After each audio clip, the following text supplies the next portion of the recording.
함께 합독했던 말씀 중심으로 주님의 마음, 주님의 마음이라는 제목으로 은혜의 말씀을 나누겠습니다. 여러분 신앙생활을 다 잘하시고 싶으시죠? 어떻게 해야만이 신앙생활을 잘할 수 있을까요? 신앙생활을 잘하는 비결이 뭘까요? 딱 한마디로 요약한다면 어떻게 해야 되겠습니까? 하나님 아버지 마음을 알고 사는 거죠.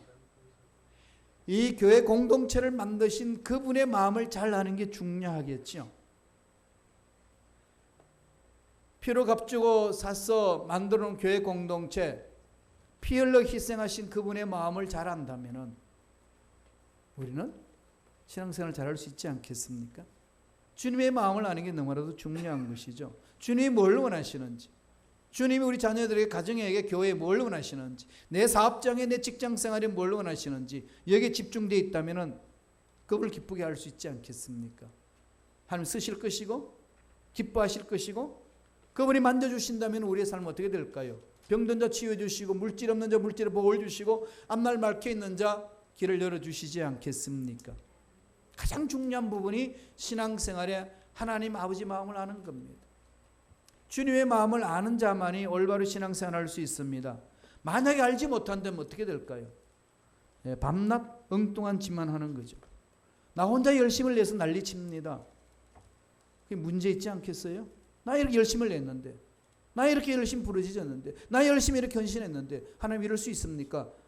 엉뚱한 소리를 한다는 얘기예요. 원인은 어디에 있지요? 살아계신 하나님이 지켜보시는데, 복 주시길 원하는데, 다 행복하기를 원하고 계시는데 우리가 그걸 누리지 못하는 이유는 어디에 있으신가요? 하나님이 나를 버리셨기 때문에? 하나님이 나를 관여하지 않기 때문에 그럴까요? 중요한 부분이 어디에 있겠습니까? 아버지 마음을 모르는 거죠. 아버지의 마음, 주님의 그 마음을 모르니까 그것과 상관없이 내 마음대로 한다는 거예요. 여기에 신앙생활에 심각한 문제가 있습니다. 누가복음 15장을 보면은 탕자의 비유가 나옵니다. 그 탕자의 비유 여러분 큰아들 아시나요? 큰아들은 성실하게 아버지를 모시고 집안을 지켰습니다. 그런데 그 큰아들이 아버지 마음을 전혀 몰랐습니다. 아버지와 함께 있었는데 아버지께서 원하시는 그 일을 나는 한다고 했는데 아버지와의 마음이 소통이 전혀 안 됐다는 겁니다. 가출한 동생, 아버지 살아계시는데 유산 물려달라고 그랬죠. 그 돈 가지고 사업하겠다고 뛰쳐나가가지고 완전히 다 틀립니다. 술 먹고 놀고 창기와 함께 있다가 탕진했습니다. 그 동생이 돌아왔어요. 그 동생을 바라보는 큰아들 마음은 어떻겠습니까? 형이 동생을 봤을 때는 웃기는 겁니다. 그런데 아버지는 그 동생을 끌어안고 감격하고 난리가 났습니다. 살찐 소를 잡고 막 난리가, 동네 사람 다 불러놓고 잔치를 합니다. 그런 모습을 바라보고 큰아들이 어떻게 했나요? 박수를 쳤나요? 화가 났어요. 화가 났습니다. 그게 누가복음 15장 기록하고 있잖아요. 29절에 보면은요, 내가 아버지 일을 섬겨서 명을 어기지 않고 이렇게 헌신했는데 나한테 염소새끼 한 마리 잡아 잔치하셨나요? 막 대듭니다. 그런데 아버지 둘째 아들은 창녀하고 놀다가 유산 받아가지고 다 탕진하고 돌아왔던 그놈을 살찐 송아지 잡아가지고 잔치합니까?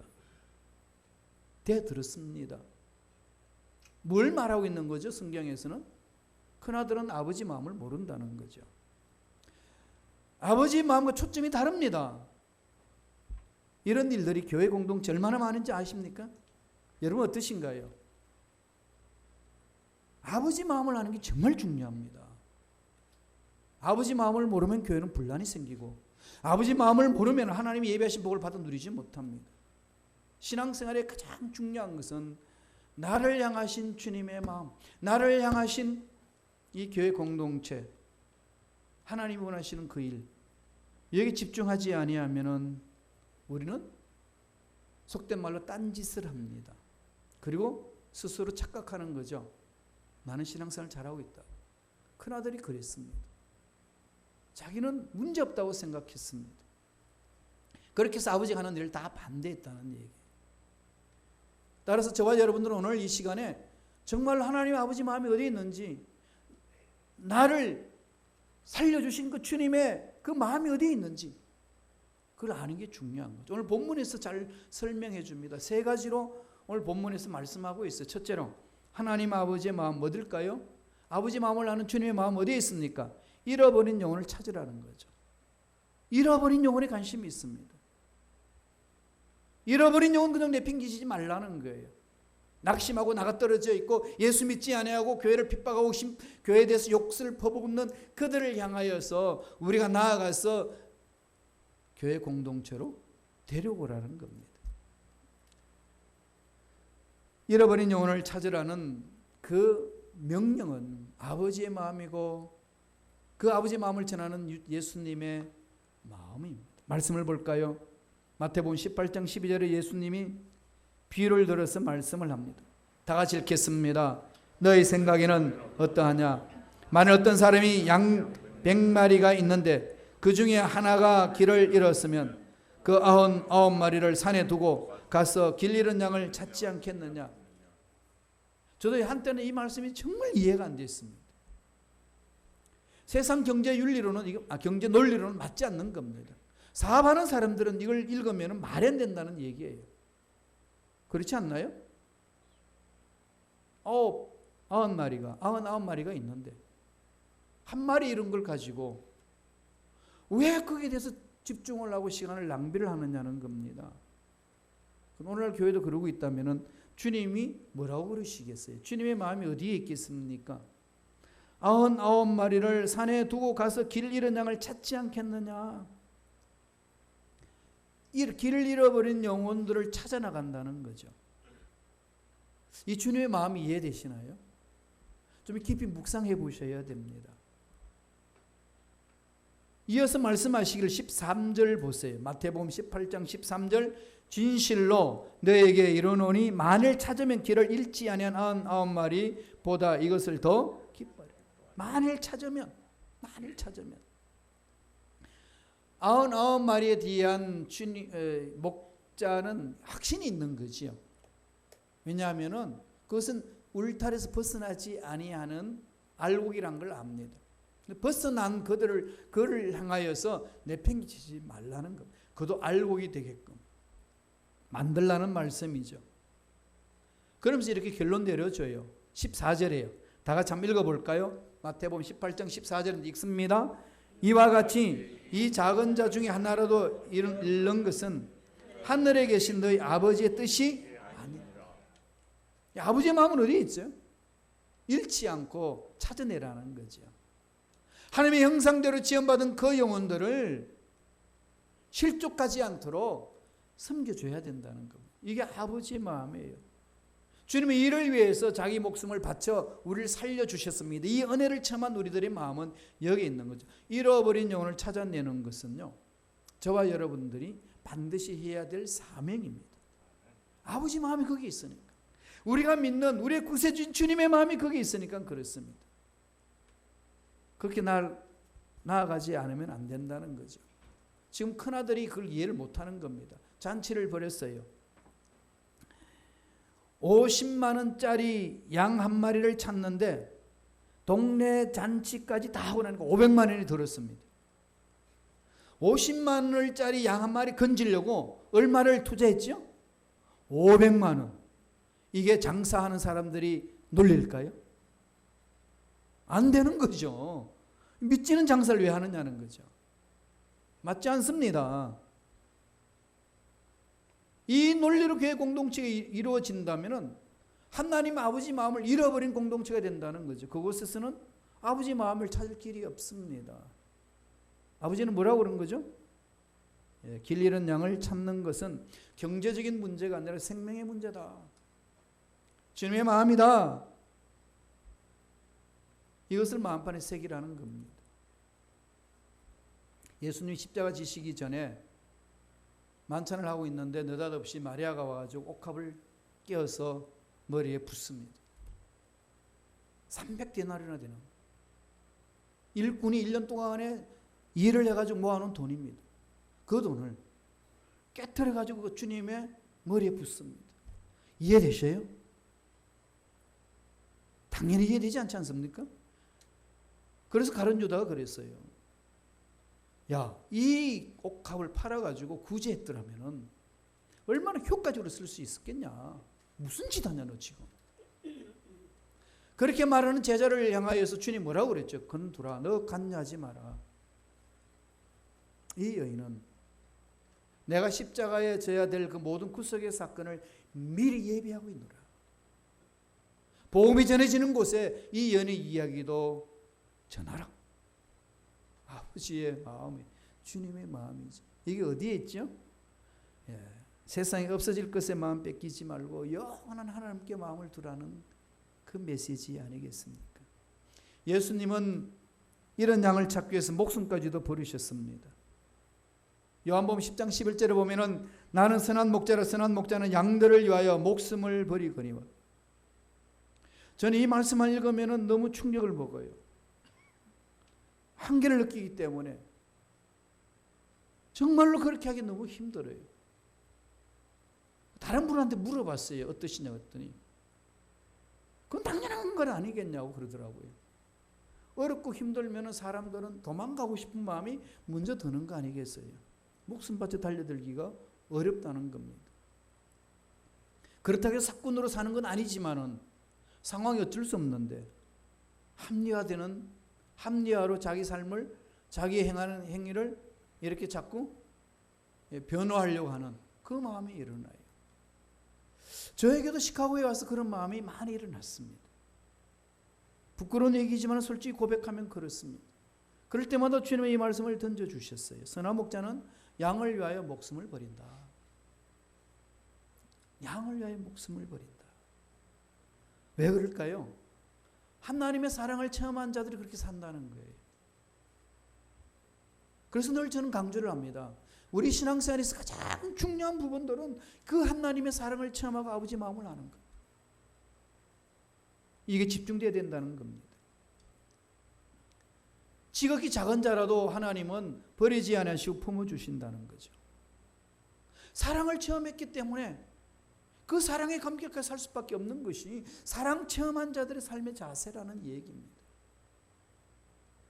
우리의 신앙생활 하는데 우리의 죄를 씻어주시고 살려주신 것 주님의 마음을 이해하지 못하고 나 혼자 열심을 낸다는 그것, 그게 신앙생활 아니라는 거예요. 그럼 우리는 깊이 자신을 돌아보면서 주님의 마음을 찾아가는 삶의 자세가 되어야 되지 않겠습니까? 뉴욕에 가게 되면은 라과디아 공항이 있습니다. 여러분 다 아시죠? 라과디아가 어떤 분인지 아시나요? 사람 이름입니다.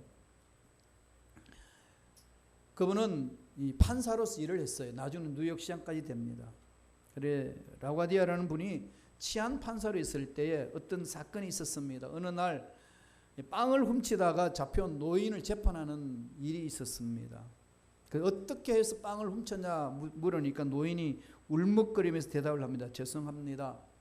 제가 너무 배가 고파서 나도 모르게 그만 빵에 손이 갔습니다. 그 노인은 자기의 잘못을 솔직하게 시인합니다. 용서를 구했습니다. 판사가 판결을 내립니다. 벌금 10불. 당신 벌금 10불을 내야 됩니다. 그 당시 10불 크잖아요. 그렇게 판결을 하고 나서 판사가 자기 지갑을 열어서 10불을 냅니다. 그 벌금 10불은 내가 내겠습니다. 이 노인이 배가 고픈 사람이 뉴욕 거리를 헤매고 다니는 동안에 나는 좋은 음식을 먹고 배불리 먹으면서 살았습니다. 아무 관심도 갖지 않고 살았던 것은 나의 죄 아니겠습니까? 그래서 나는 그 죄의 대가로 벌금을 내겠습니다. 그리고 10불을 내신 거예요. 그러면서 하시는 말씀이 여기 앉아있는 여러분들 중에 나 같은 죄인이 있다면 제가 모자를 돌릴 테니까 벌금을 내실 분은 스스로 내십시오. 얼마나 모였겠어요? 47불이 그 당시 모였다고 했습니다. 라과디아만 찔린 마음으로 벌금을 낸 게 아니라 그 앉은 사람의 벌금을 47불을 다 모아서 노인에게 주었습니다. 노인은 감동을 먹고 정말로 새롭게 한번 살아보겠습니다 결심하고 나갔다고 합니다. 나중에 그분이 라과디아가 뉴욕 시장이 됩니다. 그를 기념하여서 뉴욕 뉴욕에서는 뉴욕 공항 하나 중에 이름을 라과디아 공항이다 그렇게 명해서 지금도 그렇게 부르고 있습니다. 저는 라과디아 공항에 갈 때마다 그렇게 생각을 해요. 이게 우리가 하나님의 사랑을 체험한 자들의 삶이 아닌가. 잃어버린 영혼, 약한 영혼에 대해서 관심을 갖는 것.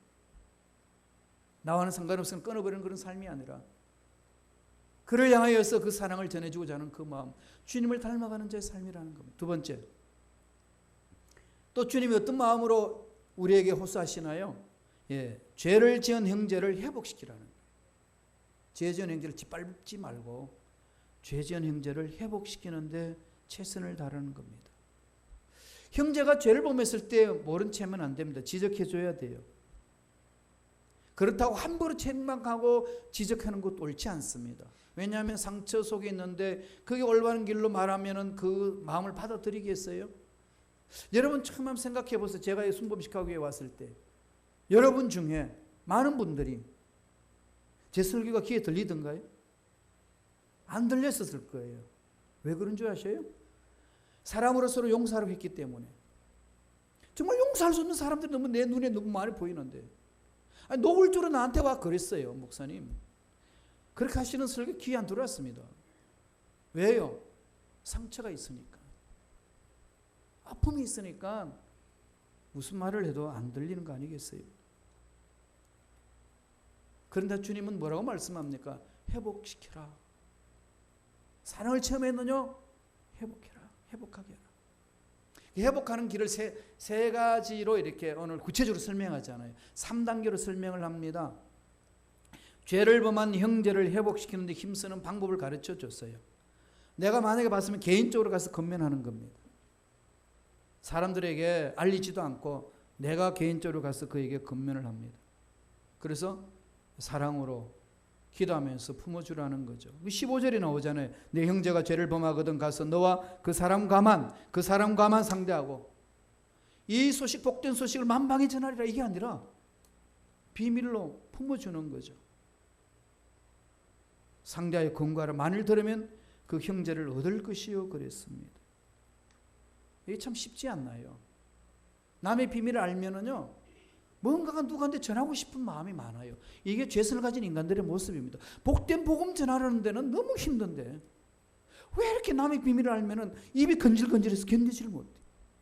경험하지 않나요? 교회는 조용할 때는 나타나지 않은 인간이 교회가 시끄러우면 언제 나타났던지 막 달려 들어가지고 그냥 그 교회 불안한 일에 불을 지피고 있습니다. 악한 영들이 장난이 있기 때문에 그렇습니다. 금가면 들으면 용납하라는 거죠. 그런데 그렇게 안 들을 수 있어요. 잘 안 들을 수 있잖아요. 그럼 어떻게 해야 될까요? 16절에서 말합니다. 만일 듣지 않거든 한두 사람을 데리고 가서 두세 정인의 입으로 말하라. 입으로 말마다 확정하게 하라. 두세 정인을 세우라는 거죠. 함께 가자.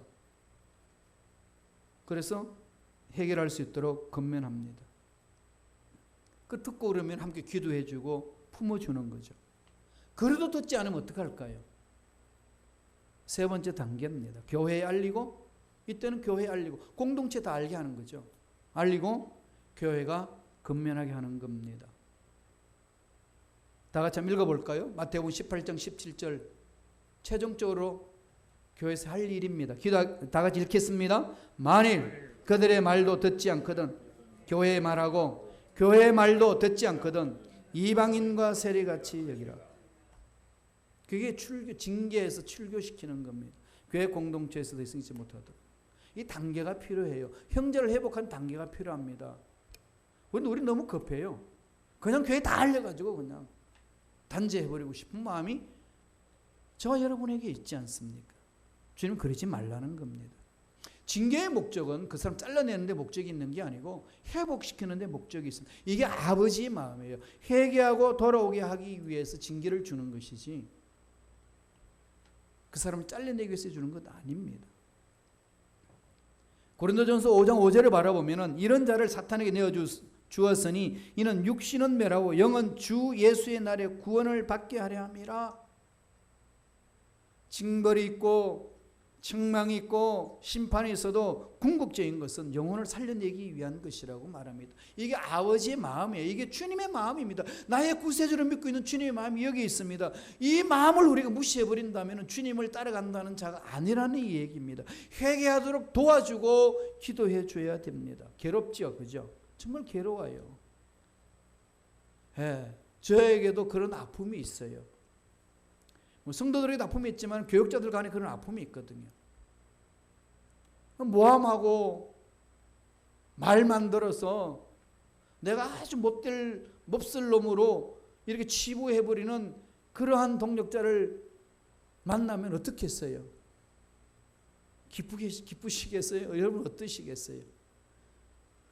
제가 프랑크푸르트에 있을 때 그런 것을 경험을 했습니다. 아주 그냥 이게 참 난처한 입장이 됐어요. 저는 그런 일이 있으면 어떻게 합니까? 저는 그냥 금식해 한 주간 금식하면서 하나님의 뜻을 묻습니다. 어떻게 해야 됩니까? 근데 그래 금식해서요 하나님의 치유를 받아도요 그 인간 보니까 속이 뒤집혀지더라고요. 그래서 제가 정말 용서가 안 되더라고요. 그건 저희 숙전 심정이 제가 한세대학교 교무처장으로 있을 때 그 친구도 학위 받고 한국에 들어왔어요. 와서 강의 좀 달라고 왔는데 내가 단호하게 거절했습니다. 네 인격으로는 여기 이 대학에서 강의 못한다. 쫓아버렸어요. 그게 저의 마음이었습니다. 물론 그 외에 저와는 개인적으로 만나서 일은 안 합니다만은 교단도 다르고 또 삶의 영역이 다르니까 그랬습니다만은 지금 기도할 때마다 그건 늘 제 마음 속에 이렇게 쓴뿌리로 남아 있어요. 어떻게 해야 되겠습니까? 예, 무릎을 꿇고 기도하고 부르짖는 것밖에 없지 않겠습니까? 정말로 우리가 우리에게 손해를 입히고 모함하고 우리에게 욕을 하는 사람 쉽게 용서가 된다는 것은 거짓말입니다. 그러나 하나님의 사랑을 체험할 때 그 사랑의 힘을 이겨낼 수 있다는 거예요. 사랑의 힘을 이겨내는 그것이 주님의 마음이라고 말씀합니다. 죄로 인해서 영원히 죽었던 나를 살려내신 그 주님의 마음이 그도 품어라. 살려내라. 이렇게 말씀하는 거 아니겠습니까? 근데요, 참 세상이 그게 하기가 쉽지 않아요. 교회에서 징계를 잘못하면요, 도망가지. 교회 붙어 있습니까? 아니죠. 여기만 교회냐? 그냥 다른 데 가면 되지. 이런 게 지금 오늘 현대 교회의 모습이에요. 징계 받아들이는 교인도 많이 없고 징계하는 교회도 없어지기 시작하고 이러면 서로가 하나님의 능력이 안 나타나는 거죠. 교회의 권위가 떨어지는 것 아니겠습니까? 교회 권세가 떨어지는 겁니다. 그럼에도 불구하고 장로님들 중에 책망을 받고 징계를 받으면 견뎌내시는 분이 계셔요. 제 마음판이 색입니다. 근데 사람들은요, 그걸 가지고 자꾸 이렇게 막 흠집을 내시려고 합니다. 하나님은 그러지 말라는 거죠. 교회는요, 그걸 해서 데리고 오는 거 아니에요. 교회는 하나님의 능력으로 당당히 전하는 겁니다. 우리는 그 정도의 당당함이 있어야 되죠. 하나님의 자녀의 권세, 하나님의 능력이 나타나는 교회 공동체에 그 당당함이 있어야 되는 거죠. 하나님의 자녀의 당당함이 있으니까 믿지 않는 영혼에게 가서 와보라 전하는 것 아니겠습니까? 구걸하는 게 아니에요. 여러분 돈 1억을 가지고 힘든 사람에게 구걸하면서 돈 1억을 줍니까? 어떻게 주시죠? 안 줘봐서 모르죠. 당당하게, 그죠? 이렇게 어깨 쫙 펴고 이렇게 권면하면서 그걸 갑질하지도 않고 아주 넉넉한 마음으로 이렇게 격려하는 거 아니겠습니까? 복음을 전하는 자의 삶의 자세가 그렇습니다. 그래야 되는 거죠. 예, 죄를 지은 형제를 우리는 품고 기도해야 합니다. 그게 교회입니다. 우리 순범 시카고 교회는 그런 교회가 되어야 될 줄로 믿습니다. 주님의 마음을 닮아가는 교회, 주님의 마음이 드러나는 교회, 주님의 마음을 만방에 전하는 교회 공동체의 성도가 되어야 될 줄로 믿습니다. 당당해야 돼요. 하나님 은혜 안에 사랑 안에 있는 자들이 그렇습니다. 그런데 잘 되지 않습니다. 어떻게 해야 할까요? 오늘 본문에 주님이 그 영적 원리를 잘 가르쳐 줍니다. 마지막 세 번째로 할 수 있는 길이 뭐죠? 영적 권위를 회복하라는 거예요. 주님의 마음입니다. 저와 여러분이 영적 권위를 회복해야 돼요. 교회의 영적 권위를 회복해야 됩니다. 비록 초라하고 비록 우리가 오합지졸처럼 몰렸는지는 몰라도 하나님이 주신 그 은혜가 있습니다. 하나님의 위대하신 그 능력이 저와 여러분 믿음 속에 있습니다. 어떤 일이 일어난다고 믿는 자에게 어떤 권세가 있는지를 오늘 말씀하는지 한번 볼까요? 마태복음 18장 18절 내용이에요. 너무나도 중요한 말씀이죠. 다 같이 천천히 읽겠습니다. 진실로 너희에게 이르노니 무엇이든지 너희가 땅에서 매면 하늘에서도 매일 것이요 무엇이든지 땅에서 풀면 하늘에서도 풀리리라. 놀라운 영적 권세 아니겠습니까? 우리가 믿음으로 매고 믿음으로 풀면 매이고 풀리는 역사가 일어난다는 거죠. 그게 우리 믿음 속에 있다는 겁니다. 귀신들을 묶는 작업, 예수 이름의 권세가 저와 여러분에게 있습니다. 믿는 자에게는 그게 있는 겁니다. 떨 필요가 없는 거지요. 이런 은혜를 체험하는데 우리 얼마나 당당하겠습니까? 그래 이런 은혜를 체험하지 못하니까, 이런 영적인 하나님과의 만남이 없으니까, 하나님의 음성을 듣지 못하니까 세상 살면서 이런 경험 저런 경험만 찾아서 나가니까 힘든 거예요. 그 신앙생활이 아니지 않습니까? 이 세상에서 하나님 일을 하면서 쓰임받는, 받았고 또 쓰임받고 있는 영적 기라성 같은 거인들을 제가 만나보면요, 다 이구동성으로 통일되어 있어요. 하나님의 권위로 하는 거다. 하나님을 만나서 하나님의 음성을 듣고 행하는 거다. 비록 우리는 초라하고 가진 것 없고 우리 연약해 보인다 할지라도 내가 약할 때 강함되게 하신 하나님의 능력이 있을 때 하나님의 역사는 일어난다. 그런 역사를 체험하는 거 아니겠습니까? 다 그러셨어요. 조 목사님, 조영기 목사님이 저를 잘 아껴주시고 저를 사랑해 주셔서 그분의 이제 사상을 이제 체계화시키는 일에 제가 뛰어들어서 한세대학교 영산신학연구소에서 그 논문 쓰고 일을 할 때 목사님에게 방문하여 말씀을 나누면 꼭 그 말씀을 하셔요. 우리가 신앙생활 하는 건 딴 거 없다. 자네가 박사학위 받아서 일을 잘하는 것도 아니야. 오직 딱 하나야. 하나님의 능력을 체험하는 것. 하나님의 음성을 듣고 순종하는 것.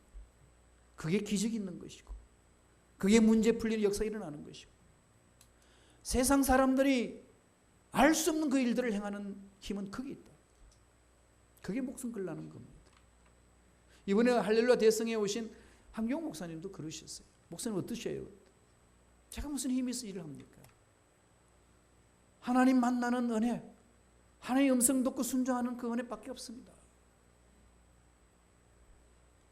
그렇다고 문제가 없겠어요? 그렇다고 힘든 일이 없겠습니까? 그렇다고 장애물이 없겠습니까? 수많은 장애물이 있고 수많은 문제가 있고 수많은 어려운 일이 있단다 할지라도 하나님의 능력으로 나아가면 매인 것들은 풀리는 것이고 앞날은 열려진다는 말씀입니다.